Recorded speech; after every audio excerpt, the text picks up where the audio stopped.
সবাইকে আমন্ত্রণ জানিয়ে শুরু করছি আমাদের প্রতি কার্যদিবসের নিয়মিত আয়োজন ব্যবসাপাতি সারাদিনে।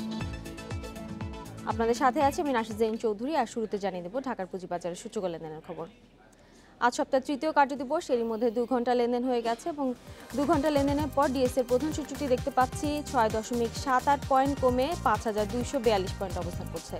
এছাড়া অন্য যে দুটি সূচক রয়েছে তার মধ্যে ডিএস 30 সূচকটি 5.83 পয়েন্ট কমে 1870 পয়েন্ট অবস্থান করছে এবং সরিয়া ভিত্তিক সূচক ডিএসএস ইন্ডেক্সটি গত কার্যদিবস থেকে 1.12 পয়েন্ট কমে 1211 পয়েন্ট অবস্থান করছে। মোট লেনদেন এরই মধ্যে 146 কোটি টাকা ছাড়িয়েছে ঢাকার পুঁজিবাজারে।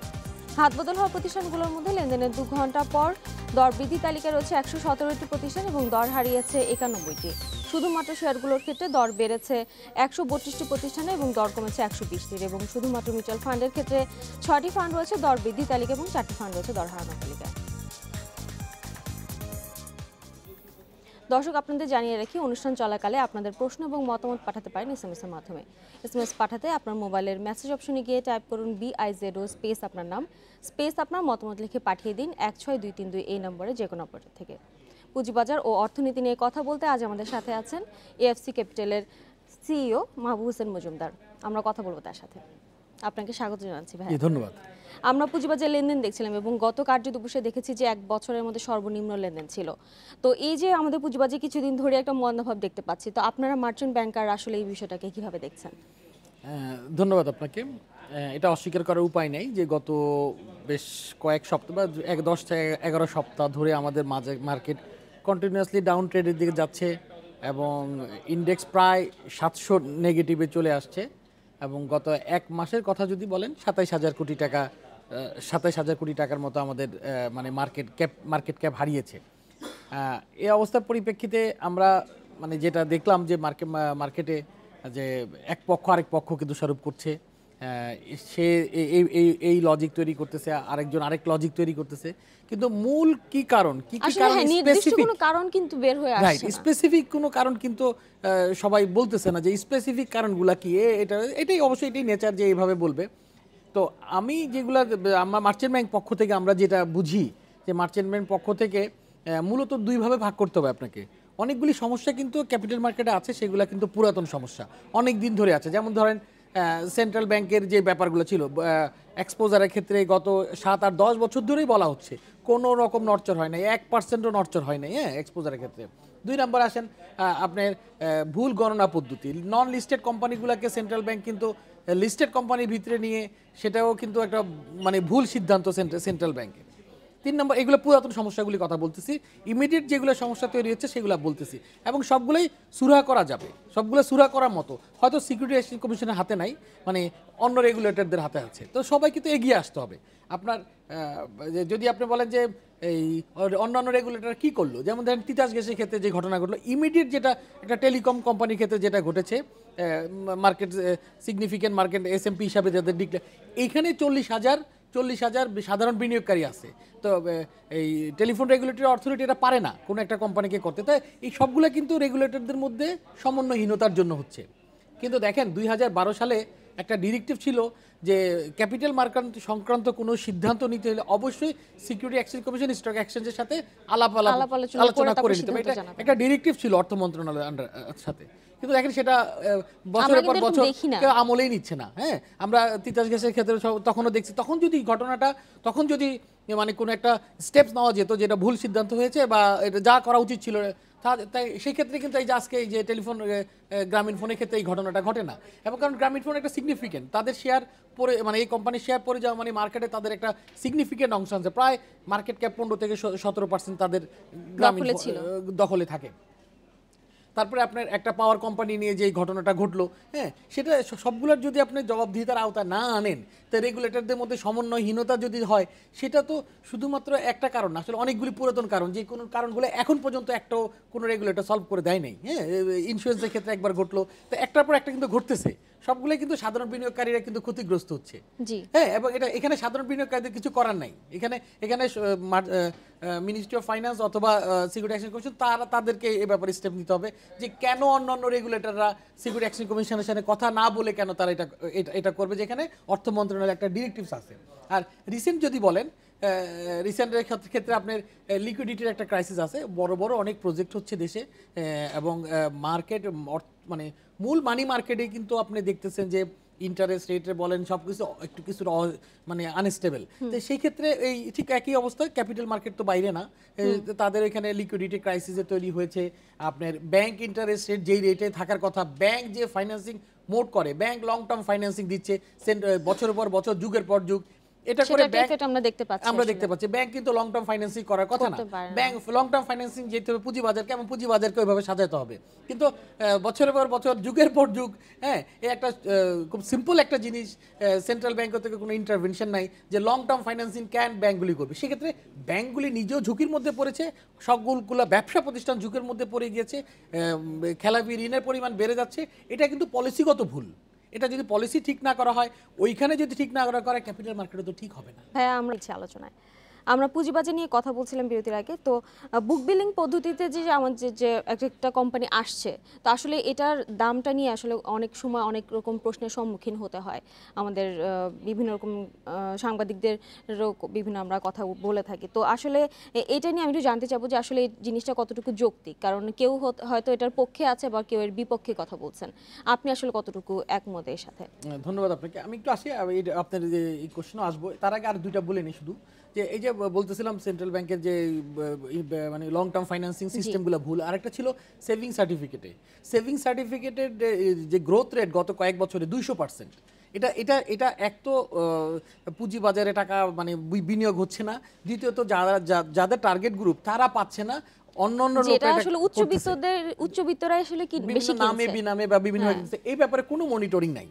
সেভিং সার্টিফিকেটের অল্প কিছু লোকের স্বার্থের জন্য কিন্তু সরকারের কিন্তু হাজার হাজার কোটি টাকা, হাজার ক্ষতিগ্রস্ত, এবং মার্কেটও ক্ষতিগ্রস্ত হচ্ছে আপনার। তো এখানে আর আপনি যেটা বলতেছিলেন সেটাও অনেকটা মানে বলতে হবে যে যে বুক বিল্ডিং পদ্ধতি, এটা নিয়ে তর্ক বিতর্ক অনেক দিন ধরে হচ্ছে। কিন্তু একটা জিনিস দেখেন, আসলে বুক বিল্ডিং পদ্ধতিতে কিন্তু এইখানে যে প্রাইস ফিক্সেশনের ক্ষেত্রে কিন্তু প্রাইস ফিক্স করে মূলত এলিজিবল ইনভেস্টররা, ইনক্লুডিং মার্চেন্ট ব্যাংক, আমি অস্বীকার করব না, ইনক্লুডিং মার্চেন্ট ব্যাংক। হ্যাঁ, তারা অনেকগুলি পক্ষ মিলে, প্রায় 600-700 পক্ষ মিলে প্রাইস ফিক্স করে, এবং তারা পরবর্তীতে মানে এই প্রাইসে দেখা যায় যে বাজারে আসে। এখানে এই বর্তমান যে সিস্টেমটা আছে বুক বিল্ডিং সিস্টেমে, ইংলিশ অকশন পদ্ধতি, সেটাকে আমরা যেটা আমাদের সাথে কথা বলেছেন রেগুলেটররা, তারা চাচ্ছে এটাকে যে সবচেয়ে বেশি প্রচলিত এখন ডাচ অকশন পদ্ধতি, সেখানে চলে যাওয়ার জন্য।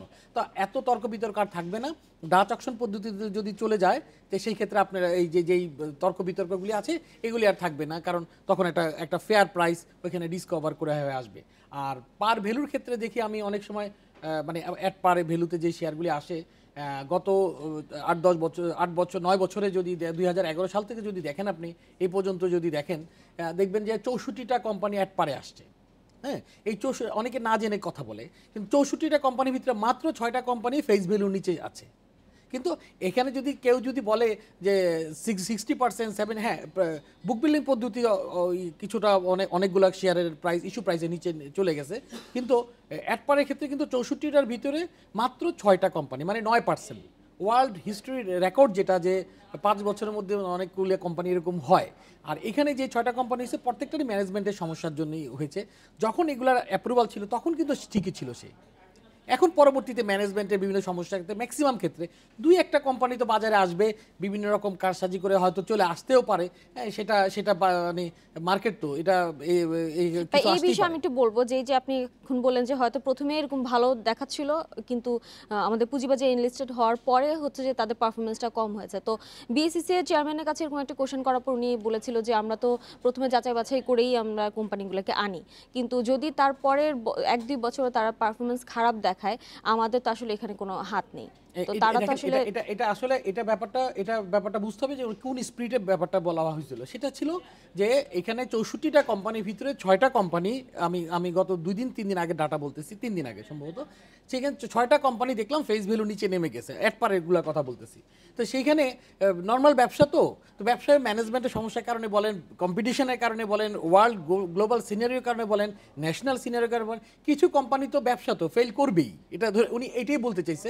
কিন্তু যখন ওনারা অ্যাপ্রুভাল দিয়েছিলেন সেই স্টেজে কিন্তু তাদের ডিভিডেন্ড দেওয়ার সক্ষমতা কাগজপত্র অনুযায়ী ছিল, সেই স্টেজে তাদের ব্যবসা ধারাবাহিকতা যেই থাকার কথা সেই ধারাবাহিকতা ছিল, হ্যাঁ, এবং তাদের ম্যানেজমেন্টের যেই কর্পোরেট গভর্নেন্স গাইডলাইন অনুযায়ী যেই কর্পোরেট গভর্নেন্স সিএফও আলাদা, এমডি আলাদা, সিএস আলাদা, যেগুলো থাকার কথা ছিল সেগুলি, তারপরও হয়তো কর্পোরেট গভর্নেন্সে কিছু সমস্যা আর এখনও আছে। আমরা যেটা বলি যে একই কোম্পানির ভিতরে যে খুব নিকট আত্মীয়, যদি মানে খুব নিকট আত্মীয় হাজব্যান্ড ওয়াইফ, একজন চেয়ারম্যান একজন এমডি, এই ব্যাপারগুলা অনেক সময় আসলে যদি তাদের মধ্যে সমস্যার কারণেও কোম্পানি শেয়ার হোল্ডাররা ক্ষতিগ্রস্ত হয়, এবং এখানে কর্পোরেট গভর্নেন্সটা, জবাবদিহিতা, ট্রান্সপারেন্সির এখানে অনেক সময় সমস্যা হয়। এই ব্যাপারগুলি আমরাও সাজেশন দিয়েছি এবং সিকিউরিটি এক্সচেঞ্জ কমিশন দেখতেছে।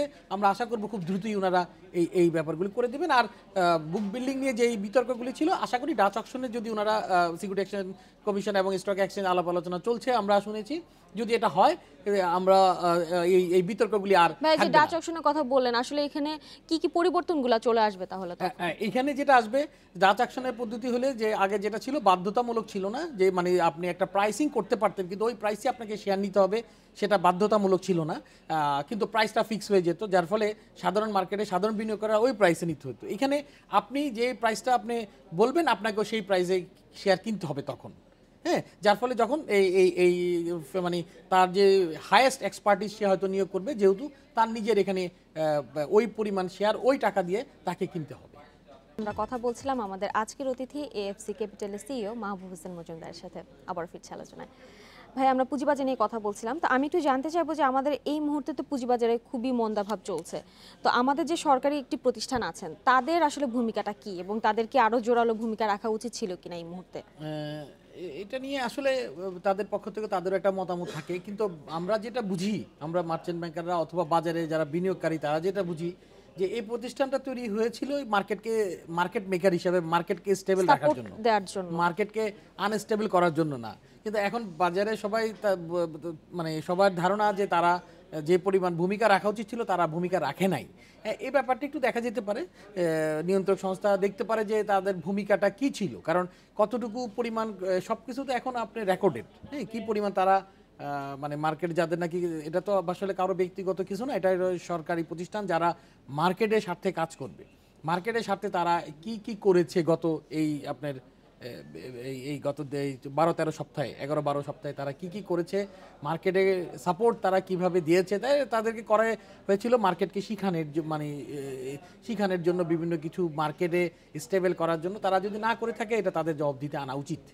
তা আমি একটু জানতে চাইবো যে আমাদের যে মিউচুয়াল ফান্ড আছে, তো আমাদের দেশে আসলে মিউচুয়াল ফান্ডটা এত বেশি জনপ্রিয়তা কেন পাচ্ছে না, এবং দিন দিন মানুষের আস্থা হারিয়ে যাচ্ছে? কারণ তাদের যে নেচারটা ছিল মিউচুয়াল ফান্ডের, যে তারা হচ্ছে যে বোনাস দিবেন, তারা হচ্ছে যে ওই তাদের নেচারের বাইরে যে বোনাস শেয়ার এখন ইস্যু করছে, তো সেটার ক্ষেত্রেও কিন্তু বিনিয়োগকারীরা অনেকটাই ক্ষোভ প্রকাশ করছে তাদের বিরুদ্ধে। তো আসলে আপনি কি বলবেন মিউচুয়াল ফান্ডের ব্যাপারে? একটু পেছন থেকে বলে আসি, মিউচুয়াল ফান্ডটা পৃথিবীতে সবখানে বেশি পপুলার। মিউচুয়াল ফান্ড পৃথিবীতে সবচেয়ে পপুলার কারণ হলো মিউচুয়াল ফান্ড আপনার বিভিন্ন বাইরের পৃথিবীতে সমস্ত জায়গায়, ইভেন ইন্ডিয়াতেও প্রায় 3000 মিউচুয়াল ফান্ড আছে, এবং এর ভিতরে আবার 23 রকমের মিউচুয়াল ফান্ড আছে, এবং ইন্ডিয়াতে মিউচুয়াল ফান্ড ম্যাক্সিমাম ক্ষেত্রে সাকসেসফুল ইন্ডিয়াতে। এবং এর অন্যতম কারণ হলো ওইখানের যে মিউচুয়াল ফান্ডের বিনিয়োগকারীরা, নর্মালি সাধারণ বিনিয়োগকারীরা তার এক্সপার্ট নলেজ দিয়ে এত অ্যানালাইসিস করে এত সময় হয় না, সে তার টাকা আছে, সে টাকাটা মিউচুয়াল ফান্ডে তার ইনভেস্টমেন্ট করবে। সে মিউচুয়াল ফান্ড এই সমস্ত ক্ষুদ্র ইনভেস্টমেন্টগুলি একসাথে করে তার এক্সপার্ট নলেজ দিয়ে বাজারে ভালো শেয়ার কিনবে, কারণ তারা তো আসলে ওই আস্থার জায়গাটা তৈরি করে নিয়েছে। ইন্ডিয়াতে যেটা হয়েছে অথবা পৃথিবীর অন্য জায়গায় হয়েছে, যেটা 2 দশকের ভিতরে পৃথিবীতে গ্লোবাল সিনারিও যেটা আপনার প্রায় 7 গুণ থেকে 7.5 গুণ তার মিউচুয়াল ফান্ডের মানে আকার বৃদ্ধি পেয়েছে, হ্যাঁ, এবং গ্রোথ রেট অনেক বেশি। ইন্ডিয়ার ক্ষেত্রেও গ্রোথ রেট অনেক বেশি, প্রায় 3000 মিউচুয়াল ফান্ডের মধ্যে 23টা মিউচুয়াল ফান্ড, এবং গ্রোথ রেট অনেক বেশি এখানে। কিন্তু আমাদের দেশে দিন দিন এটা কমছে, এবং যে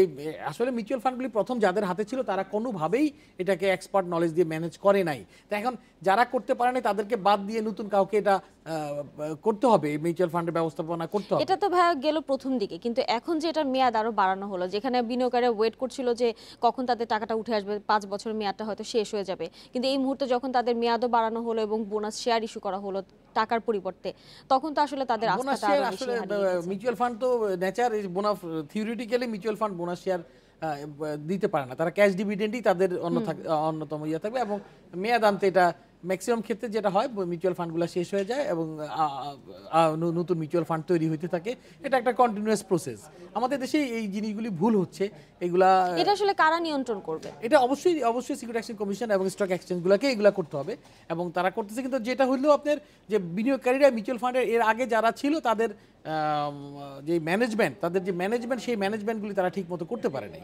তো ম্যানেজমেন্ট করতে যারা পারে নাই, তারা নতুন যারা মানে চাইবে তাদেরকে দিতে হবে ম্যানেজমেন্ট করার জন্য নতুন মিউচুয়াল ফান্ড। নতুন মিউচুয়াল ফান্ড যদি না আসে বাজারে আসলে স্টেবল করার ক্ষেত্রে মিউচুয়াল ফান্ডও ভূমিকা রাখে।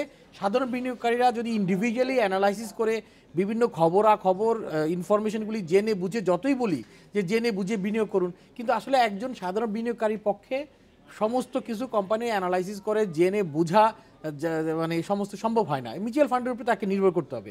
এই জন্য মিউচুয়াল ফান্ডটাকে কীভাবে আমরা আবার অনেক মানে কার্যকরী ইফেক্টিভ করতে পারি, সেই ব্যাপারে পদক্ষেপগুলো আসলে রেগুলেটরদেরকে এটা নিতে হবে, যেন মিউচুয়াল ফান্ডগুলোকে বিনিয়োগকারীরা যেন ইন্ডিভিজুয়ালি, মানে ওই যে স্ক্রিনের সামনে দিনের পর দিন সারাদিন বসে থাকা, সেটা না করে মিউচুয়াল ফান্ডে যেন তারা টাকা ইনভেস্ট করতে পারে, তাদের কাজকর্ম তারা করতে পারে। মিউচুয়াল ফান্ড তাদের এক্সপার্ট নলেজ দিয়ে বাজারে বিনিয়োগ করবে, বিনিয়োগকারীদের জন্য নিয়ে আসবে, এবং এই বোনাস শেয়ার টোনাস এগুলোর পরিবর্তে ক্যাশ ডিভিডেন্ড, মিউচুয়াল ফান্ডটা ক্যাশ ডিভিডেন্ড, বোনাস শেয়ার এগুলো কোম্পানির ব্যাপার, অন্য ইকুইটি ইস্যুয়ার কোম্পানি যেগুলো আছে তারা এই কাজটা করবে। একটা কথা উঠে এসেছিল সেদিন এনবিআরটি চেয়ারম্যানের বিরুদ্ধে, যে উনি বলেছেন যে বিও অ্যাকাউন্ট খোলার ক্ষেত্রে টিন সার্টিফিকেট দরকার আছে কিনা। তো উনি কালকে বিষয়টি ক্লিয়ার করেছে যে উনি আসলে ওই ধরনের কথা বলেন, উনি জিনিসটা জিজ্ঞেস করেছিল যে টিন সার্টিফিকেট আছে কিনা সবার। তো আসলে আমি একটু জানতে চাইবো যে এই ধরনের মানে বিও অ্যাকাউন্ট খোলার ক্ষেত্রে আসলে টিন সার্টিফিকেট দরকার আছে কিনা। দেখেন, এটা যে ভুল বুঝাবুঝি তৈরি হয়েছিল, এবং এই ক্ষেত্রে কিন্তু আমাদের বাজারে কিছুটা অস্থিরতা চলে এসেছিল, কিন্তু কালকে উনি আবার জিনিসটা ক্লিয়ার করে দিয়েছেন। বলছিলাম যে এই সাময়িক যেই ব্যাপারগুলো, এগুলা আসলে মানে উনি যে প্রেস বিজ্ঞপ্তি দিয়ে, এনবিআর থেকে যে প্রেস বিজ্ঞপ্তি দেওয়া হয়েছে, এটা মার্কেটের জন্য খুব একটা ভালো হয়েছে, যে একদম ক্লিয়ার করে দিয়েছে। সেই একইভাবে যদি সেন্ট্রাল ব্যাংক তাদের যে ভুল জিনিসগুলো যেগুলো ছিল সেগুলো যদি ঠিক করে দিত, সেই ক্ষেত্রে কিন্তু মার্কেট আর অনেক মানে ভালোর দিকে যেতে পারতো। মূলত সিকিউরিটি এক্সচেঞ্জ কমিশনের হাতে এখন তেমন কিছু করার, তেমন সিগনিফিকেন্ট কিছু করার নেই। তারা কোঅর্ডিনেট করতে পারে ব্যাপারগুলো, বিভিন্ন রেগুলেটরদেরকে নিয়ে কোঅর্ডিনেট করতে পারে। এনবিআর চেয়ারম্যান মহোদয়ের বক্তব্য যেটা বলছিলেন, সেটা উনি প্রেস বিজ্ঞপ্তি দিয়ে একদম ক্লিয়ার করেছে। এই ক্ষেত্রে আগের মানে কোনোভাবেই বাধ্যতামূলক না। হ্যাঁ, কাজে আমরা এতটুকু সীমাবদ্ধ থাকি, এই ক্ষেত্রে কোনো বাধ্যতামূলক না। যদি কেউ দেয় সেটা দিবে, না দিলে বাধ্যতামূলক না। আজ বিনিয়োগকারীদের ভিতরে এটা নিয়ে আর ভুল বুঝাবুঝি হওয়ার কোনো অবকাশই থাকলো না। হ্যাঁ, এখন এই সেন্ট্রাল ব্যাংকের পক্ষ থেকে তাদের যেই ভুল গণনা পদ্ধতি, তাদের যেই আপনার এক্সপোজারের যেই ব্যাপারগুলি, লং টার্ম স্ট্র্যাটেজিক পার্টনারের সময় যেই গণনা পদ্ধতি, এই যে ভুল যেই জিনিসগুলি ছিল, সেগুলো যদি তারা কারেকশন করে, ব্যাংকের কমার্শিয়াল ব্যাংকগুলি দীর্ঘমেয়াদী মানে পুঁজি সরবরাহ করবে না, তারা করবে মিড টার্ম এবং শর্ট টার্ম ফাইন্যান্সিং করবে। দীর্ঘমেয়াদী পুঁজি বাজার থেকে আসতে হবে, পুঁজি বাজারকে সেভাবেই তৈরি করতে হবে এবং পুঁজি বাজারকে সেভাবেই গুরুত্ব দিতে হবে। এই ক্ষেত্রেই পুঁজি বাজার আমার কাছে মনে হয় যে দীর্ঘমেয়াদী লাভবান হবে। আর এই আমাদের যে বর্তমান যে সিচুয়েশন, এরকম একদম স্পেসিফিক কোনো কারণ নাই, বা একদম স্পেসিফিক এমন কোনো ঘটনা ঘটে নাই যে প্রত্যেকটা স্টকের দাম কমে যেতে হবে। দেশের অর্থনীতি ভালোর দিকে যাচ্ছে এবং সেটা অনুযায়ী পুঁজিবাজারের রিফ্লেকশন আসা উচিত, যেটা আসছে না। সেটা শুধুমাত্র এই সেন্সিটিভ পুঁজিবাজার এবং অন্যান্য রেগুলেটর যারা আছেন তারা যদি সহযোগিতা করেন, সেক্ষেত্রে অবশ্যই পুঁজিবাজার আবার ঘুরে দাঁড়াবে। ভাই, আমি একটু ছোট্ট করে জানতে চাইবো যে এই মুহূর্তে আমাদের নতুন আইপিও আসা উচিত কিনা। কেউ এর পক্ষে আছে, কেউ এর বিপক্ষে যুক্তি দেখাচ্ছেন। আপনারা আসলে মার্চেন্ট ব্যাংকাররা আসলে কি মনে করেন এটা নিয়ে একটু ছোট করে জানতে চাই। আইপিও একটা চলমান প্রবাহ। হ্যাঁ, আইপিও না থাকলে তো মার্কেটই নাই। আইপিও যদি আপনি এটা যারা বলে আইপিও, কোনো প্রশ্নই ওঠে না। আইপিও ক্ষেত্রে যেটা হয়, ইলিজিবল ইনভেস্টরদের প্রভিডেন্ট ফান্ডের একটা টাকা, প্রায় 40% টাকা, মানে প্রভিডেন্ট ফান্ড প্রথম দিনে টাকাটা বিক্রি করে ফেলে। প্রভিডেন্ট ফান্ড প্রথম দিনই তার সমস্ত শেয়ার বিক্রি করে ফেলে। ওইটা ছাড়া আপনার আর কোনো কিছু নেই। আইপিও যদি না দেন তো বাজার তো বড় হবে না। বাজার বড় না হলে আপনারা বলছেন ভালো ভালো কোম্পানি আনতে হবে। ভালো ভালো কোম্পানিকে যদি আপনাকে আনতে হয়, তাহলে দ্রুত আইপিও দিতে হবে, বেশি সংখ্যক আইপিও দিতে হবে। প্রশ্ন হলো এর ভিতরে যে বললাম যে কিছু কিছু আইপিও থাকবে যারা বিজনেসের কারণে হয়তো হবে না, অথবা তাদের ম্যানেজমেন্টের সমস্যার কারণে হবে না, কিন্তু ম্যাক্সিমাম আইপিও কিন্তু দিতে হবে। মানে ভালো মানের আইপিও, ভালো মানের ম্যাক্সিমাম আইপিও অবশ্যই দিতে হবে। ভাই আপনাকে অসংখ্য ধন্যবাদ আমাদেরকে সময় দেওয়ার জন্য। আপনাদেরকে ধন্যবাদ, দর্শকদেরকে ধন্যবাদ। এই ছিল আমাদের আজকের আলোচনায়। পরবর্তী সংবাদ দেখার আমন্ত্রণ।